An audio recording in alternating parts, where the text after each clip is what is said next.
Constituency project arose from the knowledge of members of the then State House of Assembly that it will appear government, when I say government, are the executive, yes, government, the executive arm, it will appear that the government will tend to believe that they could decide for the people what the people wanted,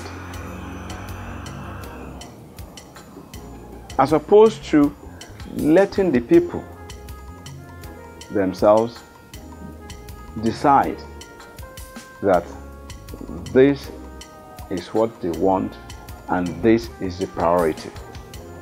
So, the essence of that bill that we passed then was to enable the various constituencies, that is the people in those constituencies, to determine what was priority. It was a way of prioritizing the needs of the various constituencies and now seek to address these needs within the ambit of capital project, in the budget on yearly basis. That was the thing. So essentially, we felt that since democracy is about people, I mean, probably the commonest definition is government of the people, by the people, for the people. So it's always people, people, people, people. That's the common denominator. People. Therefore, we felt that the people themselves they are in better position to determine what their needs are, and even when you have multiple needs, to also determine the priority, which of these needs is priority. So what we then put in that law, as it was then, was that the people in the community will have a constituency project committee, but will be headed, will be chaired by the member representing that constituency. And all they would do was to look at their constituency and say, this is what we consider priority. And they will then forward this to the appropriate ministry, department, or agency of government. And then the member of the House of Assembly will now follow it through to ensure that that project is implemented within the ambit of the amount earmarked for that constituency. I think constituency projects came about because of the clamor of representatives of various constituencies to bring what we call here dividends of democracy to their various constituency.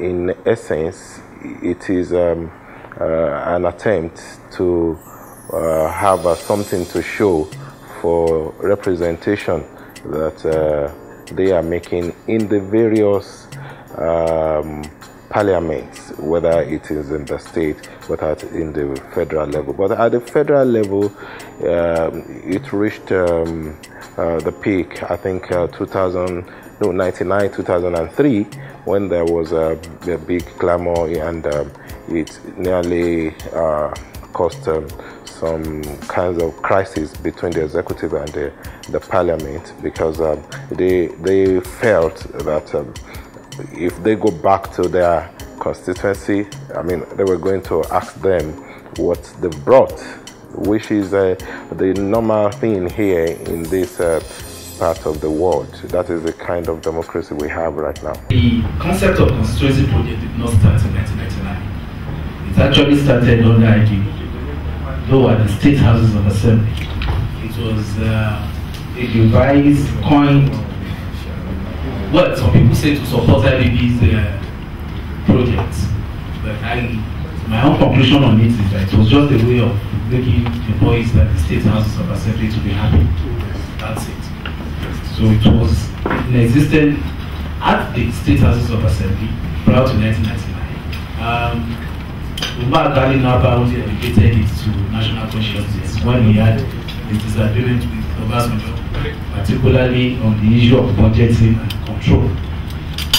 Then secondly, the concept itself is not outrightly illegal, and I will explain.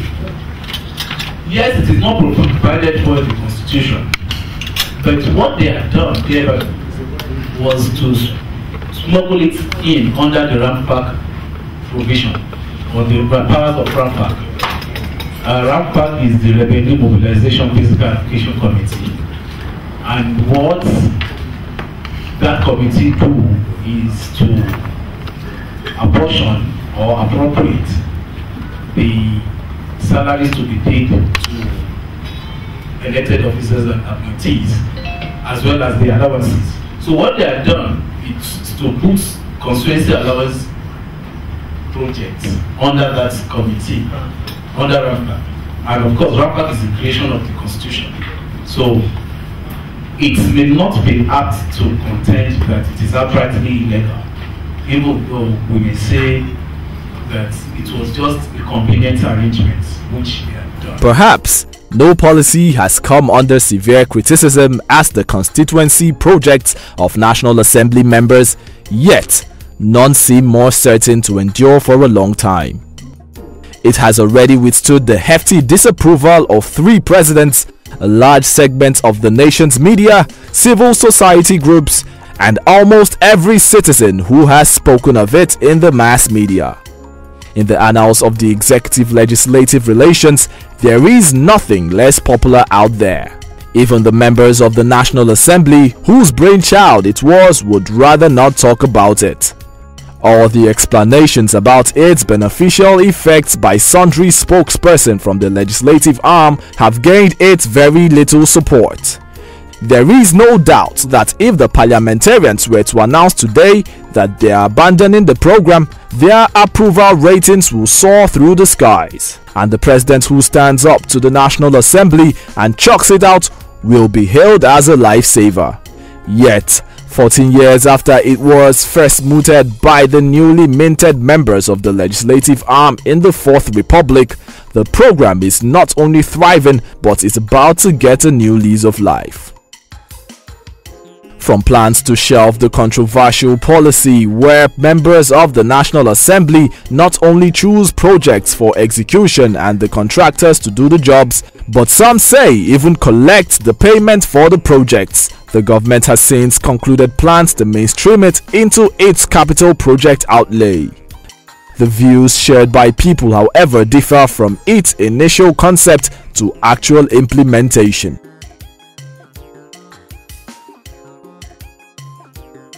The truth is that I've lived in Lagos for more than 10 years.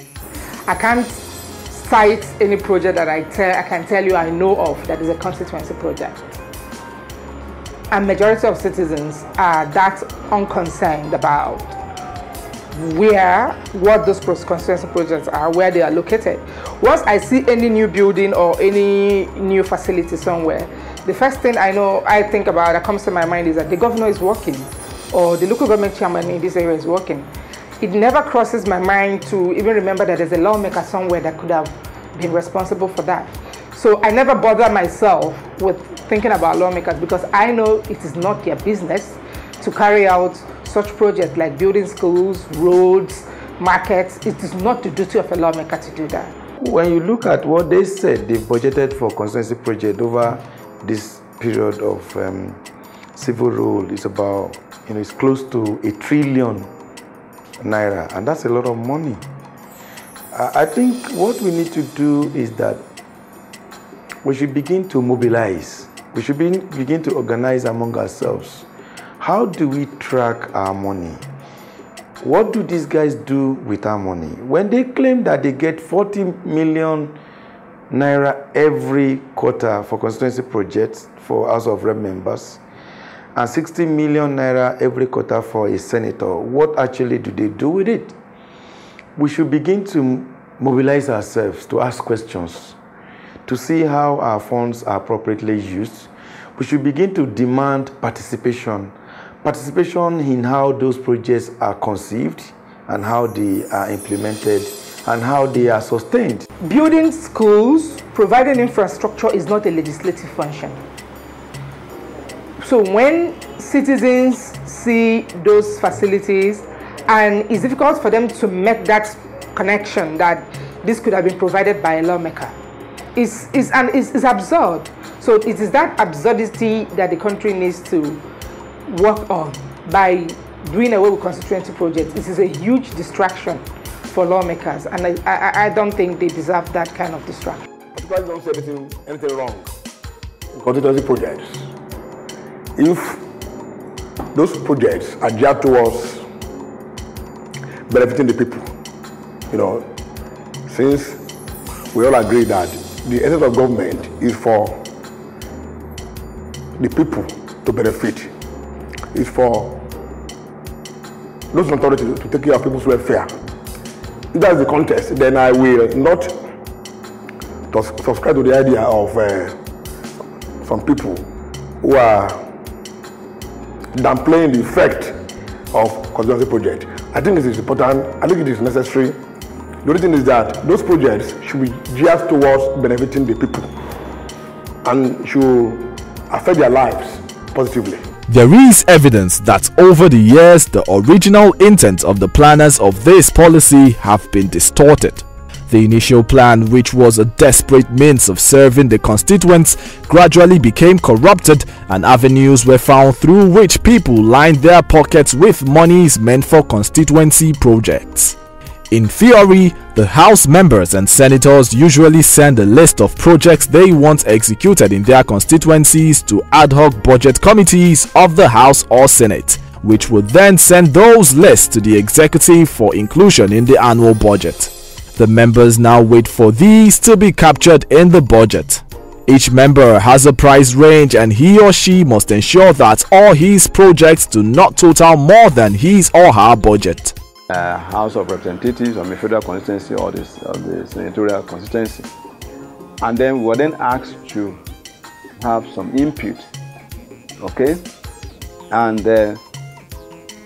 but fortunately we had this what then was referred to as the MDG quick win project.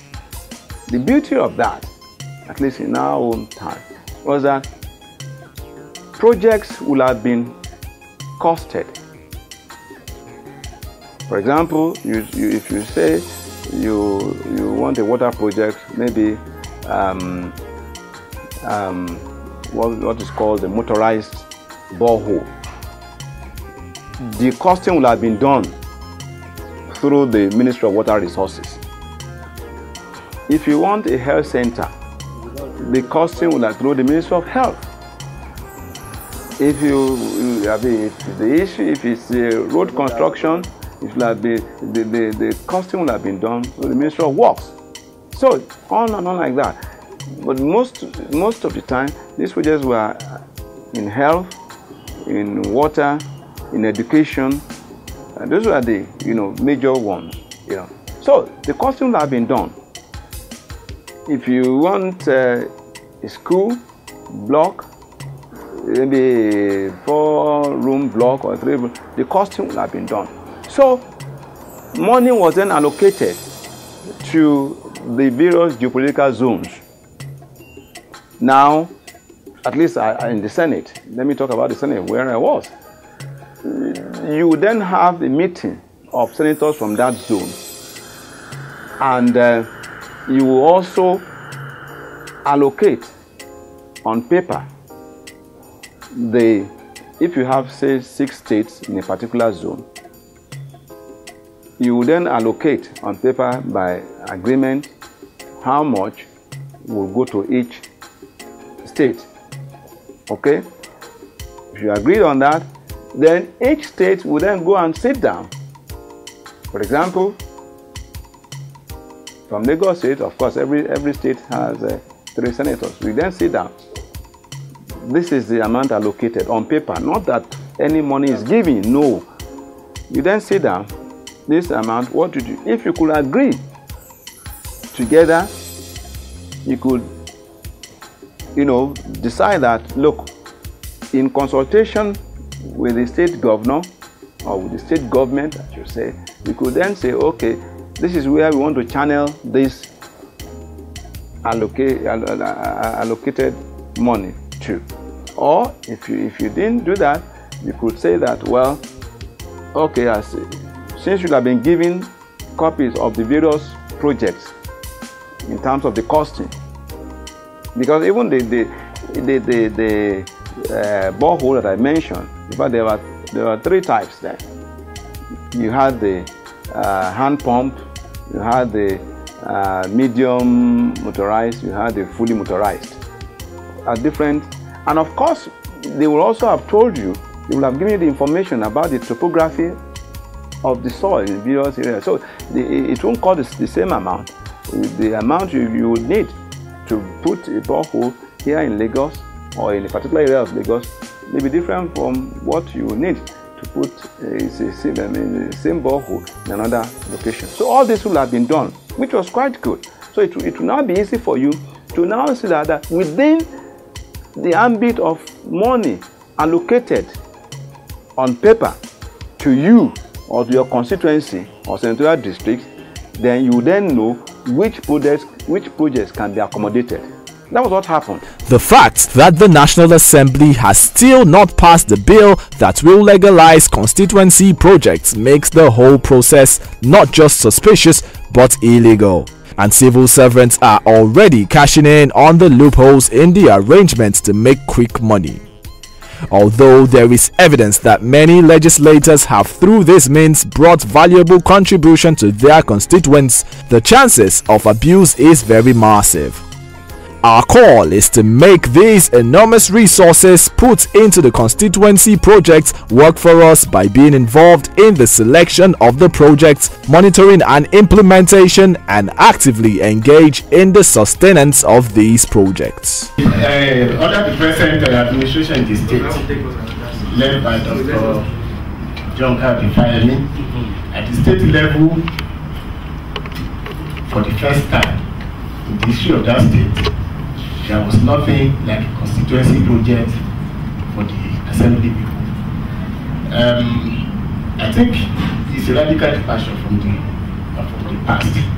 He got them convinced that if meaningful projects are to be acted upon, they should just pull resources together. And any visitor to that state who, attest to the fact that the government has done so much with the little resources there available to them. But I want to tell you that though the assembly is heavily dominated by the ruling party, the assemblymen are not happy with the governor about this. That is the fact. At the national level, National Assembly level, we have 3 senators and 6 reps. All of them have, done this environment, whatever, but not as constituency projects. In their own wisdom, they decided to pool resources together and go from one district, to the other, executing projects there annually. What they did was to pool all their resources, all the constituency project resources of the 9 of them, to establish a tangible, project in a district in a year. Then the following year they will move to another place. Presently they are building their constituency project for the Central at Ajilosu, very close to the Water Corporation. I think it's a resort. So that is what they are doing. And I hope we know that in the last 10 years, our country has budgeted ₦1 trillion for these constituency projects, equivalent to about 100 billion naira every year. And a lot of citizens do not actually even know who their representatives are or who their senators are. How much more the constituency projects? Constituency projects that we are operating or we are on is actually a project designed to monitor in a way or let Nigerians have feedback on the constituency projects of our senators and House of Reps members. And we are operating this project in 6 states of the Federation, following the 6 geopolitical zones. In Lagos State, we are in Anambra State, we are in Nasarawa, we are in Bauchi, Kano, and then we are in Rivers State. We are going to be having public forums in different states. We are going to be having engagement session. We are going to be having session with legislators and House of Reps members and senators. Come and explain to your citizens. It's just a process of accountability.